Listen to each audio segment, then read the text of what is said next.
Hey, afternoon everyone. Just another quick update, another quick video. I have a service appointment scheduled here in my garage. They should be here probably any minute. I don't think I'm allowed to record while they're here. So I thought I'd do a quick intro and then I'll close it off when they leave. When I bought the car, I think most people are aware, it sounds like the Model 3 nor the Model Y comes with Homelink garage opening. Which is crazy. I need to be able to do that to get in and out of my garages. So I bought that. I can't remember. It's cheaper when you buy it with the car than it is adding it after the fact.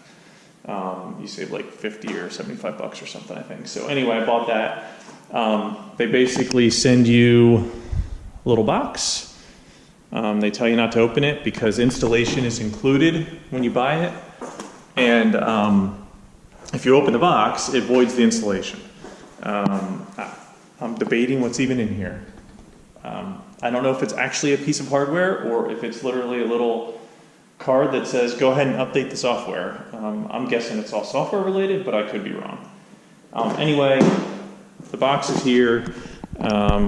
He's on his way, should be here any minute. He's gonna install that. And then the other thing that I asked them to do is to look at this door handle. I don't know if you can see it. It's indented, so it sits back. The whole thing sits back in the door, where this one you can see is totally flush. There's like no drop.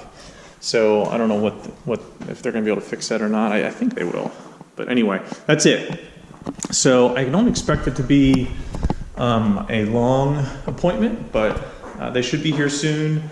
Thought I'd let you know what's going on, and then as soon as they're wrapping up, I'll be back and let you know how it went. All right, thanks. All right, so just a quick follow-up. Tesla remote service just left, and super easy. Scheduling it was super easy. Showed up right on time, early on the window. And so Homelink is now installed. You might be happy to know, if you don't already know, that it is a module, so it's a little module that comes in the box. He basically opened the hood, removed the cover, removed the bin, which gave him access to the compartment. I think it was access to where he could wire it in and get power to it.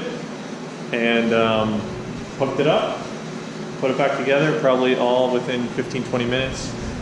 Regarding the door, he was going to start working on it. He said best bet is probably to do it in the service shop. They basically have to take the whole inside door off, take the window out to get access to this. He said he can definitely do it in the field to a certain extent, but there's more risk. They have more of the tools they need. So I decided to go ahead and just schedule that for a visit in the service shop, and he said they should be able to take care of it. So I didn't fix that here, but it will get fixed. So anyway, super easy. Tesla makes it, makes it easy to get stuff done, which I love. And Homelink's working great. It took no time at all to program my garage door. It's a rolling code. I've had other cars where I couldn't even get it to work. This worked immediately, no problem, and super easy on the dash, on the screen, on the dash to be able to open and close the garage door. So pretty happy with it. Worth the money. Appreciate listening, and thanks. Have a good one.